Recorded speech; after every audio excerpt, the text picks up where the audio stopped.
Hello and welcome to another video. I played Ghost of Yotei all October long, and well, after unlocking that platinum, here are my thoughts. I love Ghost of Yotei. It's really good game, and it's definitely worth getting that platinum. Well, this video is just my thoughts on the game, what I liked, what I didn't like, and why I recommend trying it out. Like my previous review, the video will be divided into different sections, namely gameplay, story, presentation, getting the platinum. So without a further ado, let's get started. Well, there ain't much to say here except it's fucking amazing. Like, I think it's literally one of the strongest aspects of this game, and I don't know how they can top it if they ever make another Ghost game. Think of the gameplay from Ghost of Tsushima. Now refine it even further and add a fuckload of new tools and weapons, and boom, you have Ghost of Yotei. Even though the general gameplay is just exploring, collecting stuff and killing your targets via melee combat or stealth, I just never got bored even after that 60-hour mark, and I had a blast throughout. For your melee combat, you got your katana similar to Tsushima, and then you have your dual katanas Yari, Kusarigama and Odachi. Each of these feel different from one another and has its own use case. Like, the katana is always best against katanas, the spear is good against Kusarigama, dual katanas are superior against spear, and the Odachi is great against bigger weapons, and the Kusarigama, well, you can just break half of the enemies with it.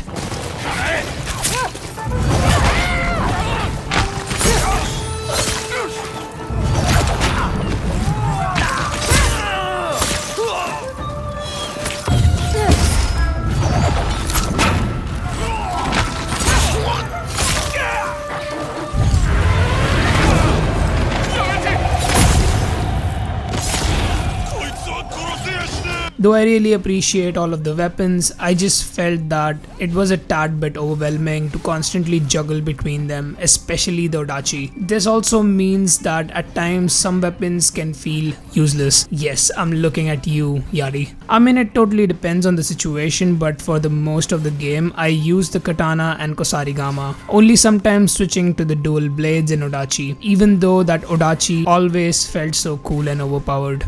Some of the weapon skills are just too broken, like the dual katana can auto parry all the spear attacks and the Kusarigama can one-shot most of the enemies. Next, we got our tools and ranged weapons, which is where the combat becomes even more fun, but also overwhelming. For starters, our tools include kunai, a smoke bomb, some blinding powder, flame your weapon thingy, and a pistol. And our ranged weapons include bombs, 2 types of bows, and a big gun, all with different ammo types. So we get quite a lot of options to choose from. Again, I'm not complaining here, but I just felt that all these felt a bit too much to juggle between, and some of them I rarely used. Personally, I used the kunai, bombs and the basic bow the most. However, the new thing which I loved and used the most was the weapon throw ability. Bro, I absolutely love it. You can disarm the enemies and throw their weapons at them to one-shot them, which at the same time terrifies half of the enemies around, which is just super cool. It really reminded me of Prince of Persia Warrior Within. I also like that you can drink some sake to regain your ability meter and throw an empty bottle at enemies like a true drunken master. We also got a wolf companion by our side from time to time who can help us clear out enemy waves. There's also a lot of charms available in the game similar to Tsushima, which can help us make different builds. I made a parry focused build to kind of go with that classic Master Ronin vibe. I never played Tsushima on the hardest difficulty, so I tried it with Yotei from the start, and boy was it difficult, but hella fun, as that one perfect parry can make or break the situation. I also enjoyed the different boss battles this time and the different bounty hunting and folklore tale missions. Another thing I loved was the character customizations.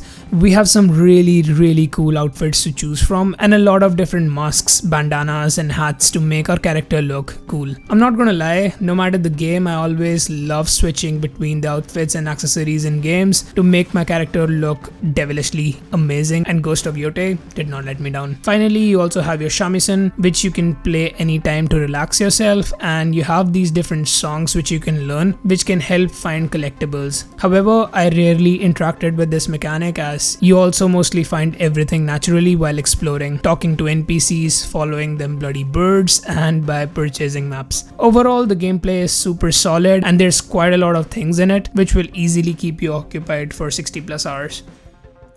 Well, the story is just good. You play as Atsu, who's a mercenary seeking revenge on a group called the Yotei 6 who murdered her family. I won't say it's bad or hella amazing, but just good. It's a classic revenge tale from start to finish and pretty predictable. It just felt pretty safe, but still mostly in a good way. Some of the cinematics and missions were really cool, like just the very start of the game, which kinda reminded me of Berserk's starting scene. Like you're a merc asking about this Snake Lord and you almost die only to murder him brutally. Overall, from a story point of view, it's just fine, like 7 on 10. So if you're someone who wants to get it just for the story, I would say wait for a sale.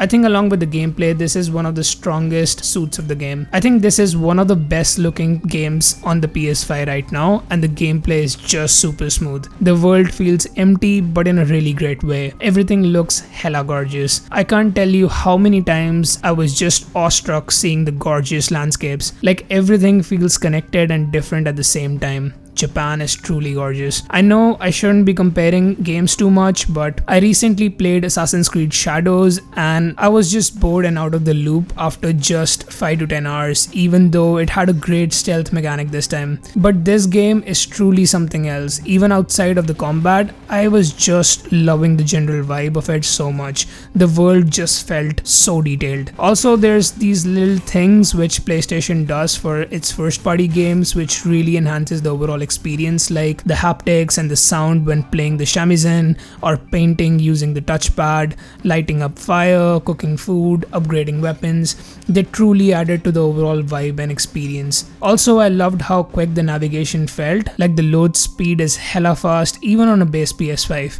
Well, with that said, let's move on to whether you should get that platinum or not. Overall, the trophies are super easy, and if you're enjoying the game and having a great time, you won't even feel like there's any difficulty in getting the platinum. Most trophies come naturally unless you missed a couple of collectibles here and there, in which case you can use a guide like I did. Most trophies related to the collectibles are sorta rewarding, which I appreciate, like the health upgrades, getting charms, upgrading abilities, super meter, etc. Overall, the game is very good with great gameplay and really nice visuals. It truly makes you feel like a mercenary doing contracts, gambling, drinking, and chopping off waves of enemies and bosses alike. Again, I just feel like they kinda went a bit overboard with the weapon and tool variety, but I still had a great experience. Well, that was my after platinum review for Ghost of Yotei. Let me know if you played it, if you liked it as much as I did, and let me know your suggestion on which game I should make a video about next. With that said, I'm out. See you next time.